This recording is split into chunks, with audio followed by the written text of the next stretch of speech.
Alors aujourd'hui, beaucoup de monde utilise les réseaux sociaux pour vendre et aujourd'hui on va voir comment le social selling peut être mis en place, notamment le social selling sur LinkedIn. Mais en vrai, c'est quoi le social selling? Pour la question la plus simple, c'est quoi le social selling? J'en étais sûr, c'était obligé. Alors aujourd'hui on va parler de social selling sur LinkedIn, parce qu'aujourd'hui on peut faire du social selling sur différents réseaux sociaux, notamment Twitter et Facebook également. Alors le social selling sur LinkedIn, c'est utiliser donc la plateforme LinkedIn, qui est le réseau social professionnel par prédilection, comme un outil de prospection commerciale. Donc on va se servir de LinkedIn comme en fait un commercial digital. Alors dans la méthode du social selling, il y a plusieurs étapes. La première étape évidemment c'est l'optimisation du profil, puisqu'aujourd'hui LinkedIn valorise le profil et les actions qui sont mises en place par le profil. Alors comment est-ce qu'on fait pour avoir un bon profil? Le profil doit être un espace sur lequel on remplit un maximum de champs. Pourquoi? Parce que LinkedIn détecte en fait à plusieurs endroits la qualité du profil et il en ressort en fait un index qui s'appelle le Social Selling Index. Et cet index-là est en fait un indicateur pour les robots et donc l'algorithme de LinkedIn pour analyser si le profil est de qualité ou pas.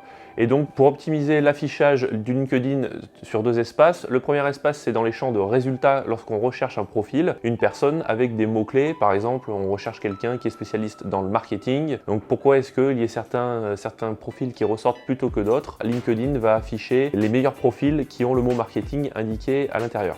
Le deuxième espace pour lequel le SSI est primordial, c'est dans le contenu et dans les flux d'actualité.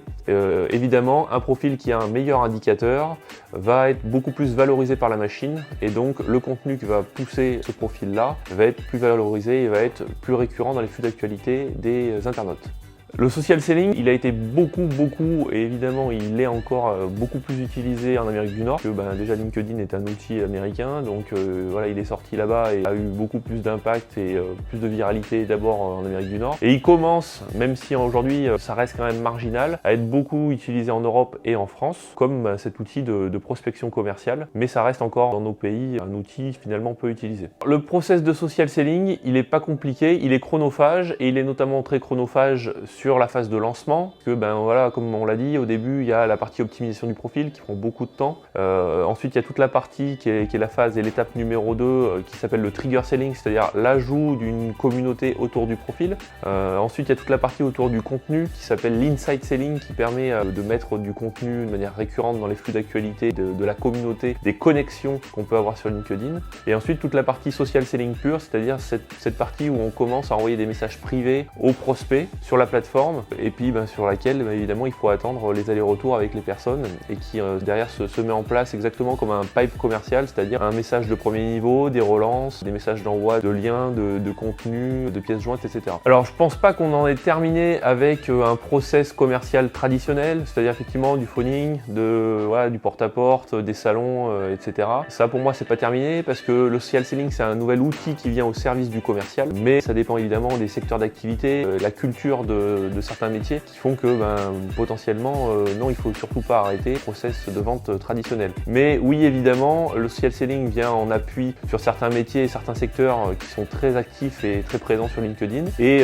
pour ça, effectivement, le LinkedIn devient l'outil de prédilection pour faire de la prospection commerciale, aller chercher des rendez-vous. LinkedIn permet d'aller beaucoup plus vite et d'avoir une approche de prospection beaucoup plus massive. Ce qui est intéressant avec cette méthode, c'est qu'en fait on crée un lien conversationnel avec les internautes, ce qui n'est pas le cas quand on travaille sur d'autres réseaux sociaux. L'intérêt avec le social selling, c'est qu'on a une approche one-to-one, individuelle et personnalisée, sur lequel on va créer une conversation avec le prospect, qui derrière va permettre d'avoir un accès évidemment privilégié avec une personne qu'on connaît très bien, puisque sur LinkedIn, les profils sont très détaillés. Donc aujourd'hui sur LinkedIn, pour pouvoir créer la conversation avec un profil, il faut que la personne qu'on a demandé en connexion ait accepté la connexion. À partir du moment où la personne a accepté, on a la possibilité, dans un deuxième temps, de lui écrire en message privé, ce qui n'est pas le cas si la personne n'est pas connectée, si elle n'est pas de premier niveau sur LinkedIn. Aujourd'hui, il y a environ, quand on lance des connexions, 70% des gens qui acceptent la connexion. Ensuite, en fonction des secteurs, on peut avoir des chiffres qui commencent à être vraiment poussés. Aujourd'hui, quand on envoie des messages, on arrive à avoir jusqu'à 80% de taux de réponse, ce qui est un chiffre énorme, et on arrive à avoir environ 90 à 95% des personnes qui ont lu les messages sur LinkedIn. Et derrière, ça permet évidemment d'avoir des taux de rendez-vous, puisque l'objectif en général sur une phase de prospection d'un commercial, c'est avoir un rendez-vous téléphonique, en visio ou physique. Et aujourd'hui, on arrive à avoir des ratios qui sont environ autour de 15 à 20%. Il y a énormément de chefs d'entreprise qui sont présents sur LinkedIn de plus en plus, et là, tout secteur confondu. Par contre, en termes de secteurs, les gros secteurs qui sont présents, c'est tout l'univers autour du marketing et de la communication, tout l'univers autour de l'IT et de la tech, tout l'univers autour des startups, qui sont des secteurs clairement énormément représentés sur LinkedIn. C'est dans la boîte, chef. Allez.